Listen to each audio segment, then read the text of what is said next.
Good morning. My name's Emily. I'm part of the charitable giving team here at Friends Church. So we get the opportunity to stand up here every week and tell you about all the ways that you can contribute to our community. Today, I just wanted to highlight that we're actually really excited to be able to fundraise through the Alberta Casino program. And we have a casino coming up near the end of May. The 27th and 28th are the dates that we're given, and we're still looking for a few more volunteers to help us out. Casinos are an awesome way to raise a whole bunch of money, and if you wanted to contribute some time, your shift is worth somewhere between $1,800 and $2,000. So it's definitely a good bang for your buck, and will really help us out operationally. And just allow us to be consistent and be sustainable in all the things that we do here. So if you appreciate this community as much as I do, and you want to make sure that you can help it continue on, I encourage you to go to our website and check it out. friendschurch.ca/casino is where you will find all the information that you need there. As always, we have opportunities for you to donate to us financially. You can do that if you're in person here at the black box at the back of the room. You can give online or on our website or through our app. And any one of those is something that we greatly appreciate. We really do rely on the generosity of all of our donors and the people that appreciate this place. So thank you for joining us today, and we'll hope to see you at the casino. Thank you, Emily. I've talked with a few people already this morning who have said that this stage is bothering them. The clutter is driving them crazy. Their head is spinning, going, please, just clean this out. This is how my garage has been for a while now. Only a lot worse. There are tools, there are, the boys plug their car in, and then there's cables lying everywhere. I come out, and it's just like, or the garage door comes up as I drive up, and it's just like, oh. And I'm often walking through kind of, and it's all I can do to just get by it and get in. See, one thing about me is I enjoy working in the garage. I have tools out there. I love doing woodworking projects. I love doing home renovations. I love working on the cars. Anything to kind of, I don't know, just knick-knacking around, I enjoy that. But over the last couple years, there's nothing nicer than being able to go out there. And I got what should be a 30-minute job to get done. And I get out there and I'm like, where's my frickin' screwdriver? I'm looking around, I'm going, someone borrowed it and didn't put it, and I'm looking for the drill. The drill should be, oh, there it is. I end up spending a half an hour just pulling everything together to actually get the job done. How many have ever felt this frustration? And then, you do these projects over the years. I engage in a project, and all of a sudden you got stuff that's left over. Building materials, tools get added to the garage. All of a sudden it's like, okay, where are we going to put that now? A number of years ago, I did a whole clean out, started organizing everything, getting everything in its place. I got to this point where it was just like, I had this pile of stuff that I didn't really have a home for. And it's kind of like the stuff that you're going, it's valuable enough to me, I don't want to get rid of it, I don't have a home for it. So I said, screw it. We're just going to put it in this pile right over here, and we'll come back to it. I just ran out of steam. Lost motivation for it. Then COVID hits.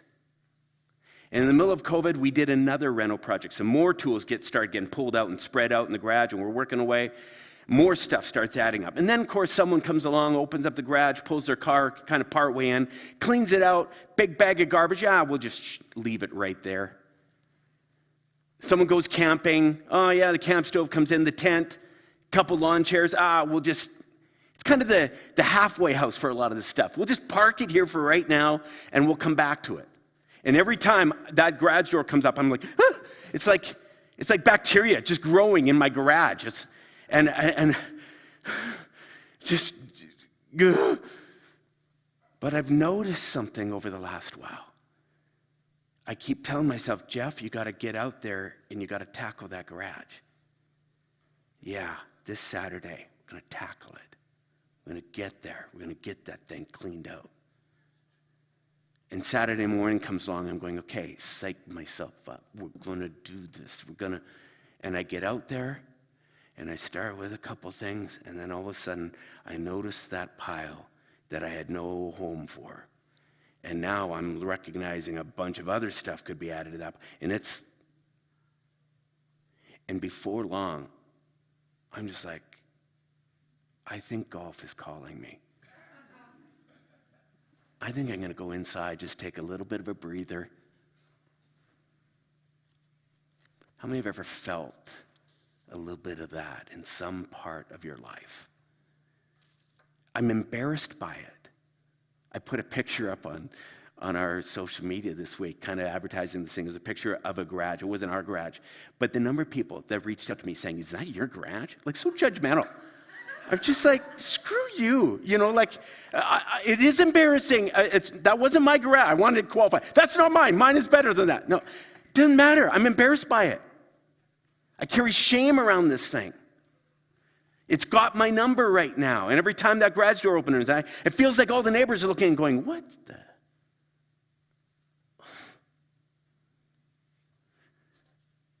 Though I'm embarrassed by it, I know I'm not alone. Now, it might not be a garage, but chances are there is a bit of a dumpster fire in some part of your life that's got your number. For some, it's their struggle to save money. And it's like they want to clamp down their spending. They want to find a side hustle, get money. Some are trying to break a bad habit that's just got them by the throat. Some are trying to get fit, and they're going, man, I want to lose this weight. I want to get and eat healthier. Some are looking for a job, a new career path, or they're contemplating a career path, and they know they need to make a change. And it's just sitting there. Some are just trying to file their taxes. And I'm going, I got to get to that. You pick your dumpster fire. Chances are there's a part of your life that you're just in full-blown avoidance of right now. And why? What's going on underneath that? I don't have a clue what's going on underneath that. But there's these voices that just whisper in our ears. Why are you even bothering? You know how this is going to end up. This graduate is just going to end up a disaster again in 3 months. You remember how frustrating it was when you confronted that thing last time with those people? Remember how bad that went? Yeah, you want to talk to your husband about that problem? Remember how bad that blew out? You want to lose that weight? You know how quickly that all came back last time. And those whispers, they just have teeth. Before long, it's like, I don't know. I don't know if I got what it takes. As soon as that begins to happen, then motivation levels start to evaporate, don't they? It's like, procrastination sets in. Maybe come back to it. But then something else happens then. Then it's like that thing can begin to grow. Get more power. It does something inside our psyches, can't it? Let me ask you something. Is there something that you've been wanting to tackle in your life? Some direction you're wanting to take, some initiative, some project, some character development, some relational improvement. But you just can't seem to muster up the motivation to do it. You know what's really tragic about this? About whatever thing that might have come to your mind? It's the fact that it's not that you can't do it. Chances are, it's not that you can't do it. It's that something perhaps inside you is becoming convinced. It's starting to believe that you can't. you hear what I'm saying? It's not that you can't. Something inside your psyche is saying, I don't think I got this. Research has a lot to say about this very thing.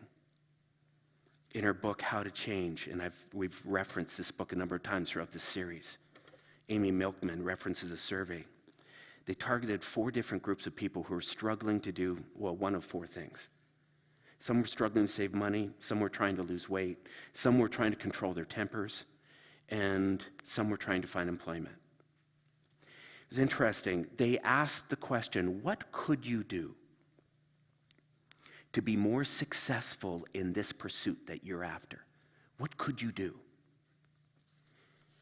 When it came to kind of ideas, constructive, effective tips for achieving what they wanted to do, they said it didn't matter who they asked, they all had great ideas that could lead to success.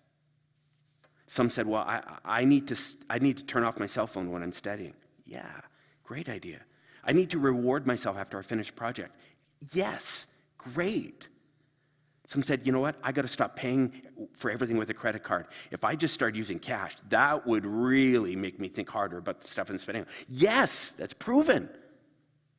They just came up with idea after idea. They knew what they were supposed to do. They just simply weren't doing it. The question was why? Why, if they know what they should do? If they know it, why don't researchers began to suspect that their failure to act, it wasn't related to knowledge. It was related to self-doubt, a lack of confidence in themselves. And it often, that self-doubt, or that lack of confidence in themselves, it often stemmed from some former failure. Something had happened where they couldn't do it, and now it chipped away at their confidence, to the point where internally they really weren't sure they could. Study after study has shown that those with high levels of self-confidence, a belief in themselves,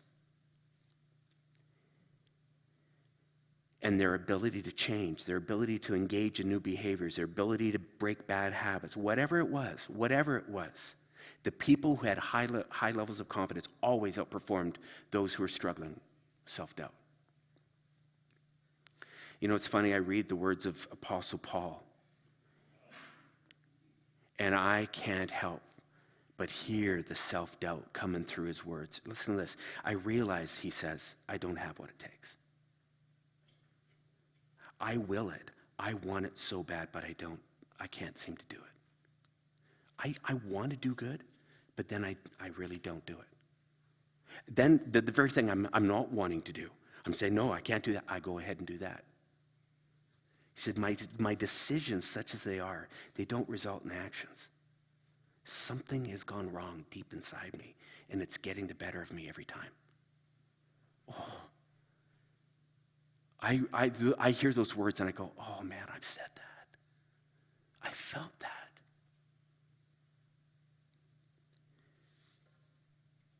Research is clearly showing when we lose expectancy and our confidence in our own abilities, it is a motivation killer, and it leads to bad things. It leads to further disappointment, further failure. The burning question becomes, how do you boost your confidence? Like, that must be it, right? That must be the question if we talk about this very thing. The self-doubt, the lack of confidence, the stuff it leads to. How do you stop the self-doubt? How do you boost confidence so you don't fall into that thing? It's what we want to talk about today. And that is what we want to do, right? We want to figure out a way to do the thing that we really believe we can do, that we believe we should be doing. Because let's be honest, and I've been saying this again and again, we've all been saying it. We don't just get out of bed to show up here at B'nai Tikva or climb on YouTube or listen to this podcast for shits and giggles. We're not just doing this because, this is just fun. No, you're here for a reason. You're here, I believe, because you want to take your life somewhere. There's something inside you that says there's got to be more to this. And at some point, as we've drawn out this spiritual journey, we're saying our lives can make a difference in our world. They can leave a mark. They can change us to become better people. I think that's why you're here. So how can we get there? We realize that self-doubt and lack of confidence steers us away from that reality. So how can we get that? That's what I want to talk about. This morning, I want to share a strategy. When I talk about it, I have a feeling you're going to go, of course. Of course. It's funny, as I've talked about this strategy with people, the number of people that are going, yeah, that I've experienced this. Yeah, I hope that's what happens to you as I talk this morning and as you start thinking about the different facets of this strategy. But before I talk about that strategy and the nuts and bolts of all that, I think it's important to just go back to that vision of what you're wanting. What you're wanting for your life. What is it you want? Where are you headed? Who are you becoming? Because if you don't really have an idea of that, a lot of the things that you're going to try to change or fix can become kind of a question of, why am I doing this work? As I've been talking about this series with a number of different people recently, I've had people saying, it seems like a lot of work. I look at them and go, where are you going? Are you not wanting to go somewhere in your world, in your life, in who you are? We got this window of time, this chapter of our life. Do you have a vision for what this thing could be for you? For those around you? If you don't, then everything I'm going to talk about this morning, it's like, nah, pass. But if you're going somewhere, this becomes incredibly relevant. If you have something, if you have a goal, if you have a project, you have a window, you're looking ahead, I want to be this kind of person. I would just ask you, have you written it down? Have you made it clear? The art and the science of change is built around one's ability to clearly articulate what they're wanting. It's difficult to change one's life when you really don't know why or what you're building or where you're going. So throughout this whole series, we're talking about these different ways that lead to motivation, that can lead to change. But the question undergirding it all is what kind of change do you want? What do you want for your life? That's the question sitting underneath the question I'm asking today is how do we end the self-doubt, or how do we chip away at the self-doubt to lead to motivation, which will lead to the change? Okay. According to Nick Winter, he wrote this book, the bestseller called Motivation Hacker. Great book. Some challenging thoughts within it. One of the most effective tools that he speaks of in this book to deal with self-doubt is what he calls success spirals. Success spirals. I've been talking actually since I got up here about failure spirals. Most of us are very familiar with failure spirals. You have a little setback. You step out to do something and it doesn't go quite the way you wanted, and it chips away at your self-confidence. And you go, oh, that didn't really work out. You think about the kid that went and kind of asked a girl out on a date and he gets denied. And it's like, oh. Well, the next time he goes to reach out to someone, it's like, I think I might know how this is going to turn out. What happens? I don't think I'm going to talk to her. This is how failure spirals work. You fail at something, and then something in your head says, I don't think you got this. And the next time you go out, and then it doesn't quite work out, oh, I really can't do this. And then that thing just starts spiraling. I'm not even going to try. More failure gets its... Nick Winter says the opposite is true. Rather than a failure spiral, you get into a success spiral. Success spiral gets created when you achieve some series of wins. You get a few wins under your belt. And you look and you go, whoa, look at this. I'm kind of winning.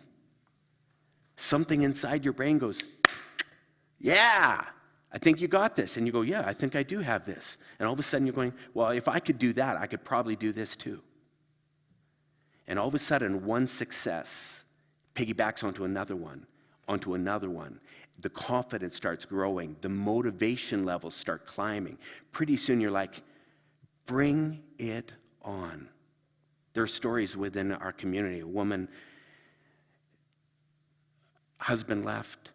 She's in this place where she's like, I don't know what my life is going to be about. She walks into a gym. She starts powerlifting. She's in her 60s.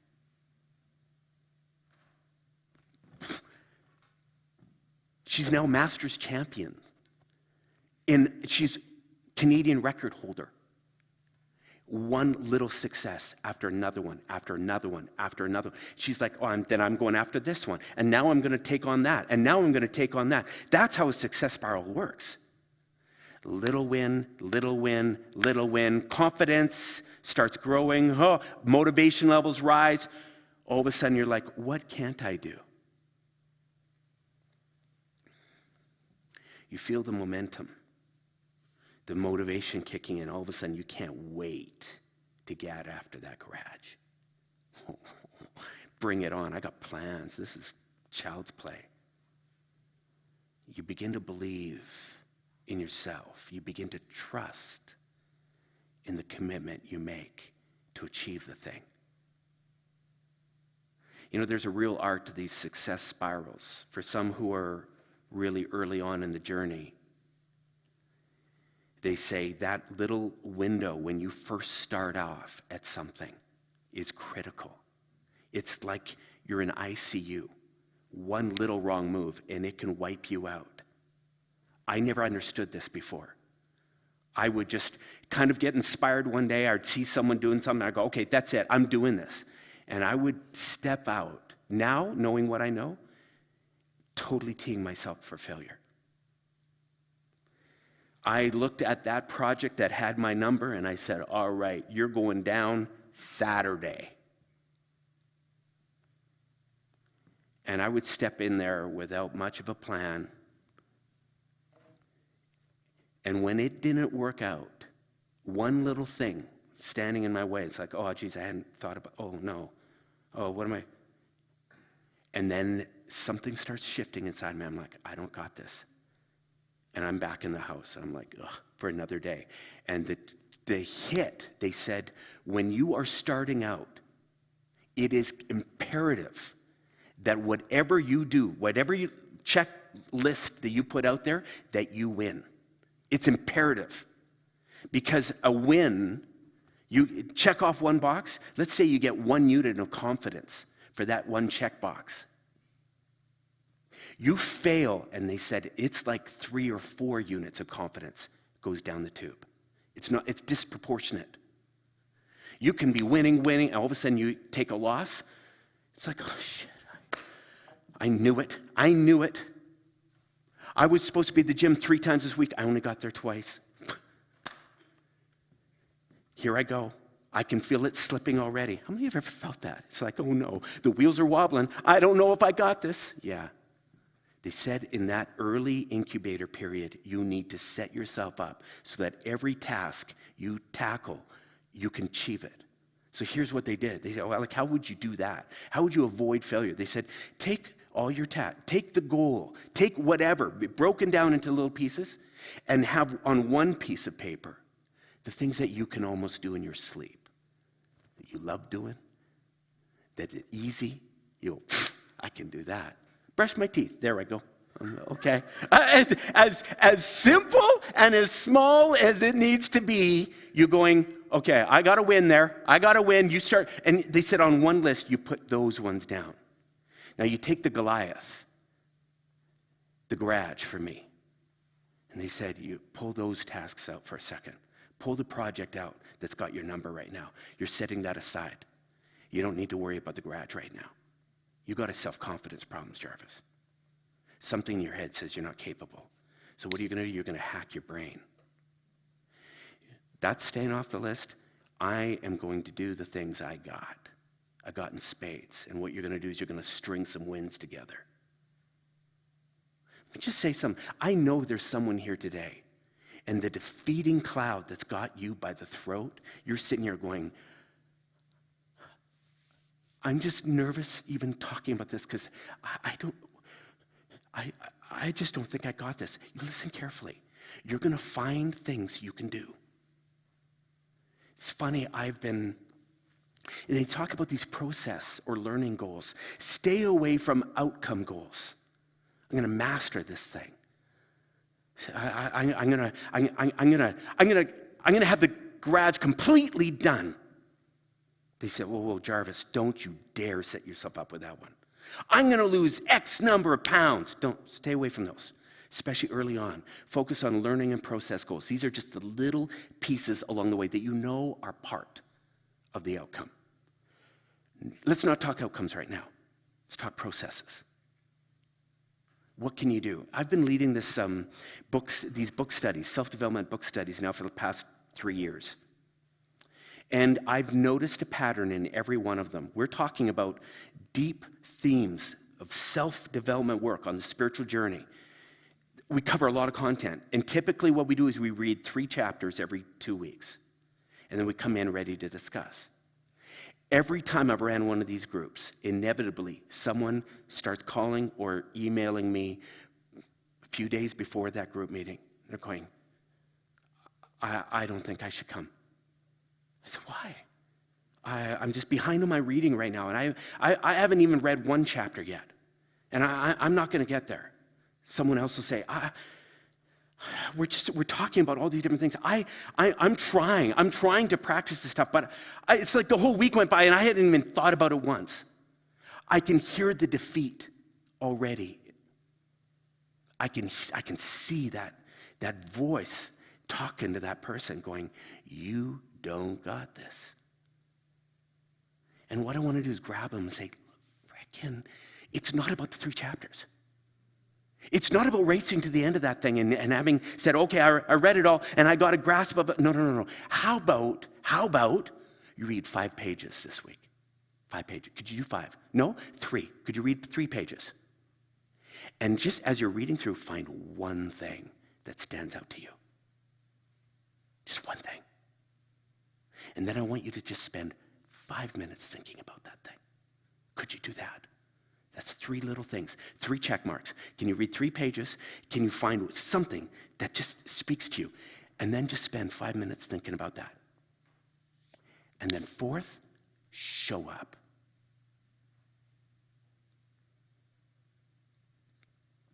That's how process goals.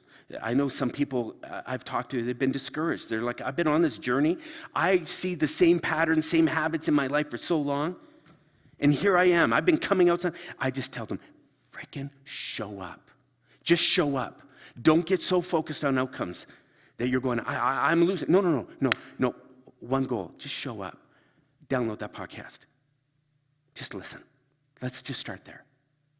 Get out of bed Sunday morning and just put your butt in that seat. Just one. That's one goal. This is part of the process building confidence.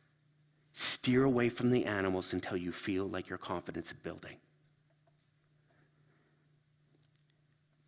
I know there's some people in here, you brim with self-confidence. Like you're machine. I know you. I know some of you. I'm like, oh man, if you could only just sell that stuff, I would buy it. I would buy it from you.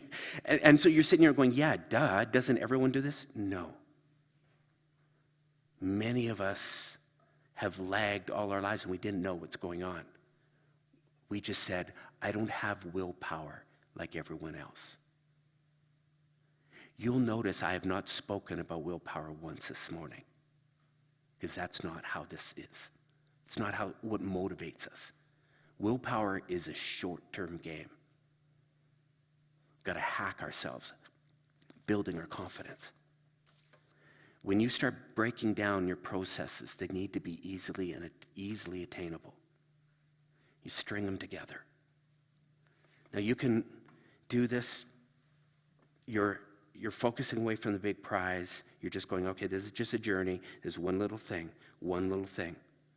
You can do this simply by saying, oh man, I want to master Excel.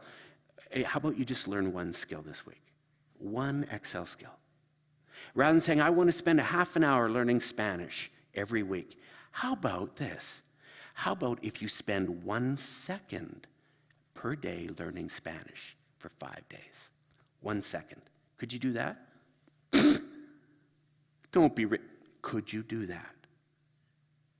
Well, I think I could do that. Okay. This is what the experts talk about.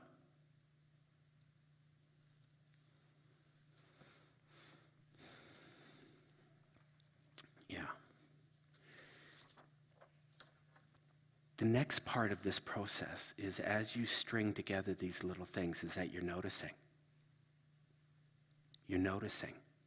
It's funny, my boys have kind of laughed at me at different times, because they'll be busy. I'll have a busy day. All of a sudden we converse and they go, how was your day, Dad? Or they might not even ask me. They'll just say, hey, what's been going on? And I start rattling off. I just do this subconsciously. But now I realize what I'm doing. I start rattling off every stupid little thing that I've achieved that day. Well, and I'll start going on. They're going, okay, Dad, it's been productive for you. Okay, great. Dad, too many details. I can tell that from them. But something's happening in me as I'm reminding myself of what I've got done. That's how these lists work. If you can write down these little things, and it's like a checkbox. Now, there's apps, a gazillion apps out there. Tons of them. Google Tasks, Reminders app, and in Apple. There's one that all the experts talk about. It's called Beeminder. And this thing has a whole bunch of technology built right into it. Not only do you break down what you want your life to become about, and you break it down into these process goals so you can check them off, but then what it does, it starts building in the commitment devices that we talked about a couple weeks ago. You don't get that list checked off, you're going to pay us $10 coming off your credit card. Like they've learned the science to bring you to the point where you're going, oh, I'm getting this done. You get traction. To whatever degree that you would want to take this. Again, do you want to change or not? But the science and the reviews on these kinds of apps are unbelievable. But the key is you've got to notice that you're winning. That's the hack. You string together a bunch of these goals, all of a sudden you're going, I checked off 12 boxes, and it's barely even 9:30 today. I'm winning. Now, it doesn't matter if part of it was cleaning my golf clubs. It doesn't matter. It's a win, it's a win, it's a win, and your brain starts going, you got this, pal.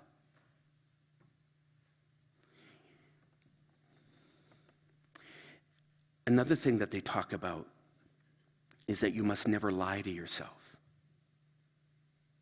How many times have we kind of gamed the system? Said, well, I ran up the stairs really quick. That was kind of my exercise today, so I'll check that off. Your brain's too smart for that. You don't hack your brain doing that kind of thing. In fact, if anything, it erodes trust in yourself. It whispers in your ear, you're lying, you're a fraud, and you know you can't do this now. So that's why they say you need to practice Murphyjitsu. How's that for a name? Murphy's Law, you've heard of that? Everything that can go wrong will go wrong? They say, no. You want to start building confidence when you start setting out what it is you want to achieve in your life. You take that goal and you start thinking deeply about what will go wrong, and you have your backup plans for this. I want to work out 3 times a week. Let's just pick on that one, because let's face it, I think we've all maybe at some point in our life tackled that one. The problem is you get to the end of the week, and all of a sudden you're like out of days. You're like, oh no. So the first question is, no, what specific days are we talking here? Okay, well, we'll do it Monday, Wednesday, Friday. Great. What if I forget? Tell you what, set your alarm 2 hours early. Or how about 8 hours early before you go to work? Just in case you forget. Okay. But you know what? Sometimes I get to work and I forgot my gym stuff. How about what we do is while that alarm pops up, it reminds you to put your clean gym clothes in the car. So you always have a set in there. Okay. All right. That will eliminate that excuse. I get to work and all of a sudden I'm not ready for it. What if I can't go during gym hours? What if I plan to go right after work at 5:30, but then I've got a function and I get derailed? Okay. What about a YouTube video that you have ready to go, saved on your favorites at home? That's just a body weight workout you can throw on at home, do it no matter what time of the day or night. Well, I'd get rid of that one, okay? What if I'm too tired? How about you just show up and take it a little lighter? That will be the rule. Oh, well, yeah. Okay. Yeah, that'll get rid of that. Sure. What if I'm injured in a car accident? You know, you can take this. You go, okay, well, I'll let myself off the hook. Emergency pass. You come up with these solutions. Murphyjitsu. You make a way to insist that regardless of what goes down, your brain doesn't register it as a loss. You're simply flipping to plan B and plan C. Meanwhile, your brain goes, we're still winning. You walk through all the possible scenarios and you just say, no matter what life comes along, I think there will be some way for me to check off that box.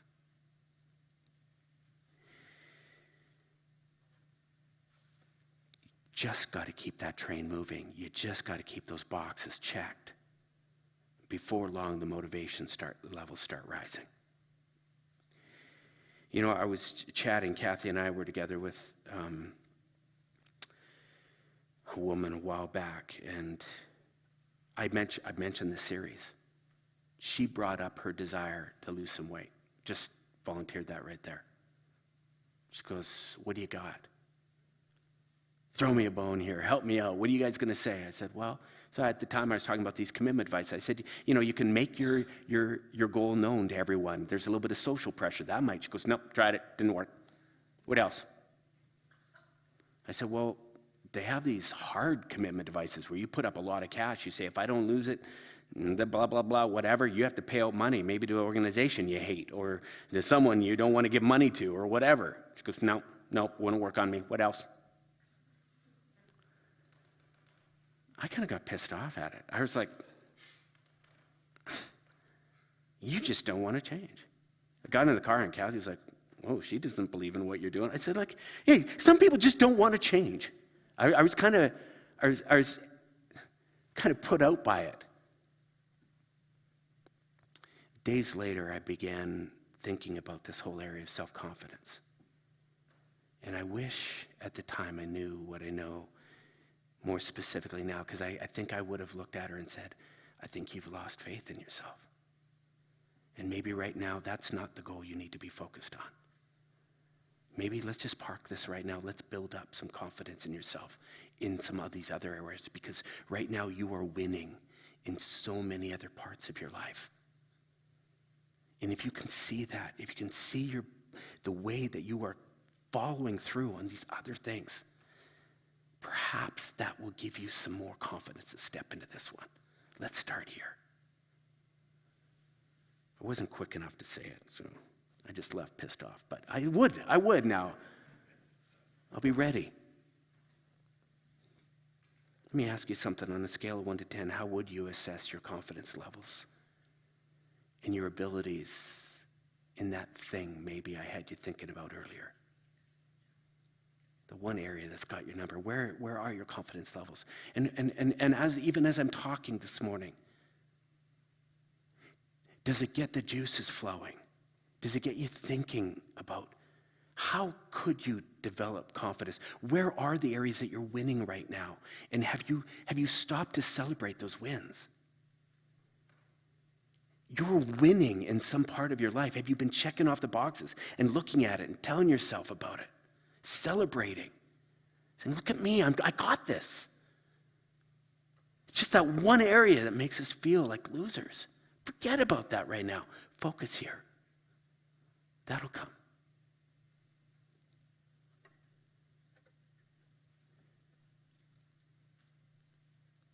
Think about that thing and all the little things that would make a success of that thing that you have. Maybe that's a strategy this week, is where you just say, okay, I can't tackle this whole thing. In fact, I'm not going to get it done in a day. I'm not even going to get it done in a week. But what I can do is this week, I can just focus on putting everything back that does have a place. I'm going to find 5 things. I know where those hockey sticks go. I got my painting supplies out in the shed, okay? That's 1, that's 2. Golf clubs, that's going to go in my trunk. And it's time. A few little things, chipping away. And then I'm going to mark them down. Oh, yeah. And when I walk out to the garage, I go, okay, look at all the stuff that's been put away. All right. Okay. What's next? Maybe the next week I say, all right, I'm going to just throw out everything that needs to be thrown out. I'm just going to focus there. 5 things a day. You know this stuff. This isn't rocket science. But how many times do we get caught hanging with something over our head, going, oh, I need, oh. And it is as simple as just break it down. Get some wins under your belt. Chip away.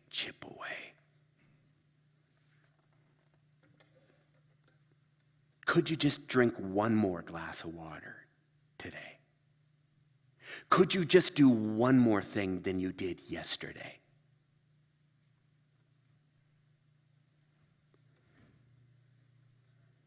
What is 1 little thing you could do today to get a win under your belt? You got this. If you're here today and you're feeling defeated, listen to me, you got this. Just need to change strategy a little. And at the end of the week, you watch your confidence level just inch up and inch up. If you look at the long game, you think about what it will do if you can build your confidence. Each day, you get up to 30 days. There's something about checking it off. You know, Peloton, you're going to get sick of me talking about this thing. But they got this thing on their app where it doesn't matter what I did. It could have been a 5-minute meditation. It gives me a dot on the calendar that says, Jeff, you did something that day. So I look at the calendar and I see these dots. I'm going, look at that. Now, I might have only had 5-minute meditation. It didn't matter. I don't see that. I just see the calendar. I see dots. You need to get some dots on your calendar. You get some wins. Feel that confidence surging. Yeah. You got this. You got this. I got this. I got this. And you start stringing together a bunch of things like my garage.